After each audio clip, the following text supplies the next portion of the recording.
Now on to the COP26 Climate Change Summit in Glasgow. It's now halfway through, but are we really getting a debate? This week's issue has got an article by Nigel Lawson, a former Chancellor and of course this magazine's former editor, where he says that a lot of this discussion is on a false premise. He's not convinced that there is a great tragedy about to unfold, and he was saying the solutions being proposed will make things worse, not better. Well, we also have a piece from Gavin Schmidt, who's a climate change scientist at NASA. He argues that things are every bit as bad as people say. He joins me now, as does Benny Peiser from the Global Warming Policy Foundation, which Nigel Lawson helped to set up. Now, Gavin Schmidt, let's start with you first. Isn't it simply the case that the renewable energy revolution we're hoping for isn't going to come along in time to hit the net zero target? And as such, the conversation we're having isn't quite in tune with reality, unless we're talking about nuclear power, which from what I gather is banned from even exhibiting at the COP26 summit. Then we're really not going to get to the whole picture that would allow Britain to transition properly away from fossil fuels. Well, let's take a little bit of a step back. Why are we doing all of this? Right? We have seen over a degree change in global temperatures. We're seeing that having impacts directly in heat waves and intense rainfall and in storms and in sea level rise and in coastal flooding and in intense precipitation. We're seeing the impacts right now of the climate changes we've already had. We know what's causing them. We know that it's being driven mainly by our emissions of greenhouse gases, particularly carbon dioxide, and we can predict what's going to happen into the future. Now, those damages are going to occur. They're already occurring. And if we don't stop the emissions, those damages will increase. And so now we have a situation where we know that certain activities that we indulge in as a society are having harm. And the moral thing to do is to see if we can mitigate that harm, right? And so the discussions at Glasgow, the discussions that are going on elsewhere around the world related to this are all about how fast can we stop doing that harm. It's not that complicated. Now, how that happens, how fast that happens, those are going to be very difficult decisions because it depends on the technology, which for renewables has been getting cheaper and cheaper and cheaper. It depends on how we organize our societies, what rules we mandate, what subsidies we give, what taxes we impose. All of those things are going to affect how much emissions go on into the future. But the key thing that comes from the science is the realization that all of the future warming and the future impacts are actually related to our future emissions. And so any reduction in emissions that we have going forward is going to reduce damages into the future. And so every little bit counts. And so whether we can have an argument, is this conceivable by 2050 or by 2060 or by 2070? None of those things really matter too much as long as we're on the trajectory that is reducing those emissions. And that's the only way that we're going to reduce those harms. But the question at COP26 is whether countries can sign up to a net zero pledge by 2050. Now, Britain's one of the very small number of countries. That's not quite right. So COP26 is the opportunity, after 5 years after the Paris Accord, for countries to upgrade their independently determined contributions to those reductions. And different countries are independently coming up with ideas about what they think that they can do. Right? Nobody's imposing that upon them. They are independently saying, we think that we can do this. Now, I'm not going to say that the UK can't do what it's saying or that China can't do what it's saying. I have to trust that they know what they're talking about because I can't go in and check everything for them. Right. What's going on is that they're becoming more ambitious. And by setting goals like net zero carbon dioxide by 2050, they're signaling and putting into place by law in the UK mechanisms and ways to get there. So, Benny Peiser, renewables are becoming cheaper all the time. Therefore, I put to you that it's quite credible that things will develop in the way the British government says they will. Yeah, I was a bit cynical. Let's face it, what we've heard for the last 10 minutes is the kind of mantra we've heard for the last 30 years. But what's the problem with it? What's Gavin Schmidt said which is incorrect? Well, nothing that Western governments have done in throwing trillions at renewables have halted the rise of CO2. CO2 is rising steadily, and if renewables were as cheap as Gavin claims, most governments would adopt them. The reason why we have the problem at COP26 is that China, India, and the rest of the developing world can realize just how bad the situation is in Britain and in Europe, with energy prices going through the roof and renewables causing all sorts of unintended consequences, like yesterday, where consumers had to pay 50 million to keep the lights on. So, as I said, if renewables are so cheap as we've been told over and over again, there wouldn't be a problem. The problem is governments don't take this seriously, otherwise we wouldn't have the problem we have. Right, but let's be realistic. Realistically, CO2 emissions will continue to rise for the next 10 years. They're not going to go down, and governments around the world are not adopting radical decarbonization policies, and that's the reality. Ben, but let's look at the reality in Britain then. I mean, Britain is a country where we decarbonised faster than any other G20 country over the last 10 years, no matter how much you measure it. Our CO2 emissions are now back down to levels not seen since the Victorian days. Renewables, the strike price of wind power, is coming down all the time in a way far lower than people thought it would be 10 years ago. And sure, China isn't following suit, the world isn't following suit. But if you look at the model that Britain has adopted, isn't that a model where renewables take an ever greater part of the strain? And that's a model that China or India could one day adopt when they get rich enough, and all of a sudden we can see a path for the world to hit net zero and for global warming temperatures to be restricted to 1.5. Yeah, it's a great story.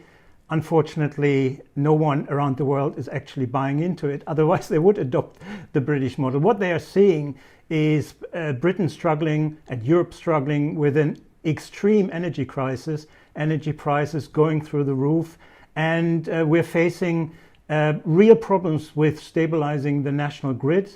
As I said yesterday, 50 million just to keep the lights on. So, as I said, if Britain were such a trailblazer, many countries would adopt similar policies. The reason that most developing and emerging nations don't and are refusing to adopt these policies is they can see that they're not working. They're not working at all. Most of our manufacturing high energy industries have already moved abroad because you can't afford to invest in Britain if you use a lot of energy. It's far too expensive. In Europe, basically, those industries have to be subsidized left, right, and center. So the reality is there is a deep divide, international divide. There's no way out.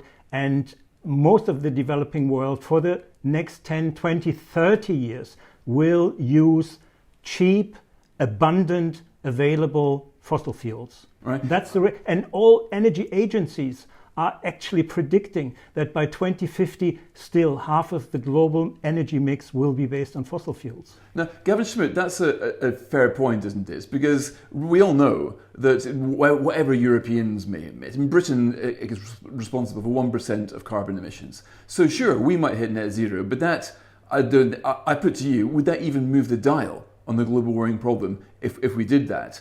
And if it wouldn't, then we are looking at India and China. Now, China gets the majority of its energy now from coal-burning fuel plants, and as a country, it's still got a GDP per capita, like a quarter of that of Britain. They've got a lot of poverty to eliminate. India's got 115 million people in extreme poverty. So they are not really going to go at a particularly fast pace because they need to get their people out of the hunger line. Now, once they do that, they might get to our stage. So the interesting thing about climate policy is that it intersects with all sorts of other policies as well.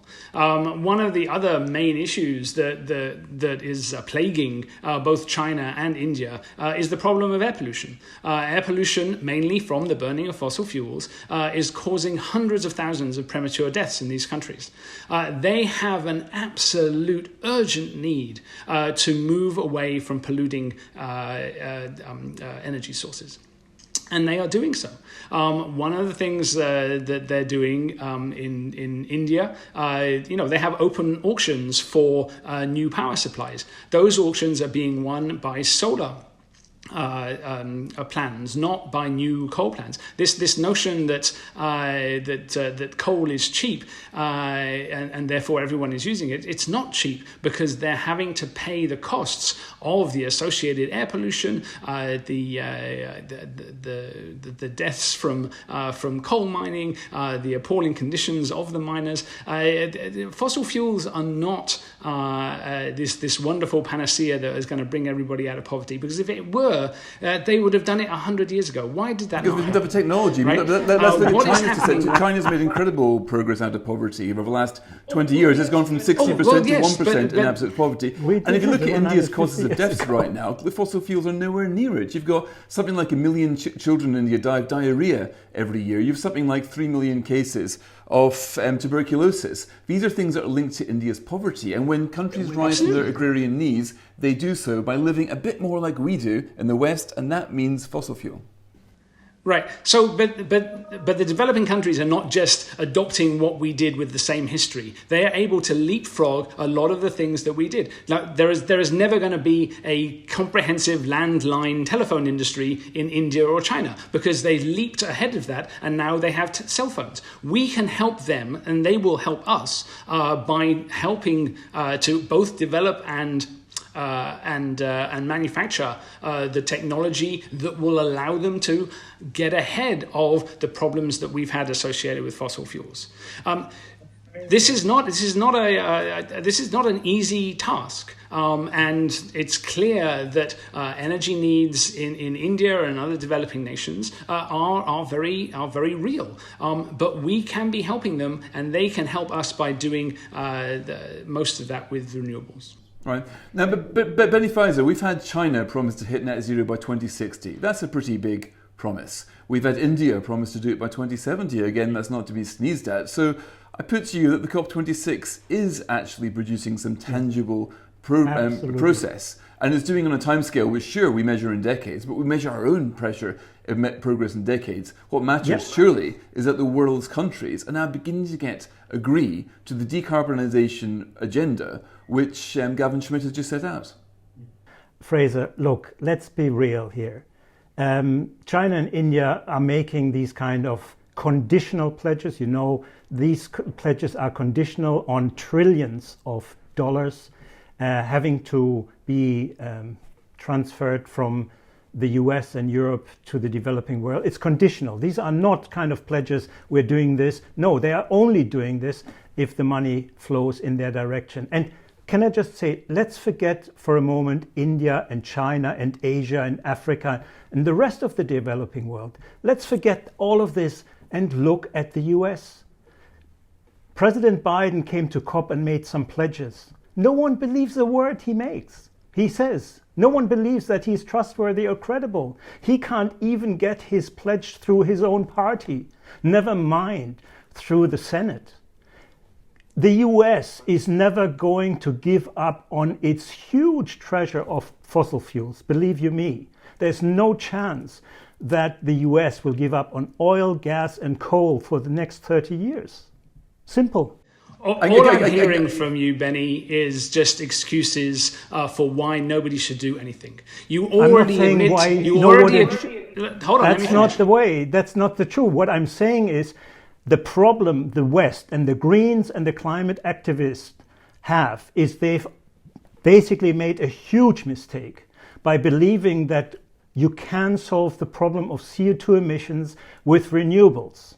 The problem is that the world is looking at the countries with high level of renewables and they're seeing all sorts of problems, whether it's rising energy prices, whether it's unstable national grids, whether it's blackouts.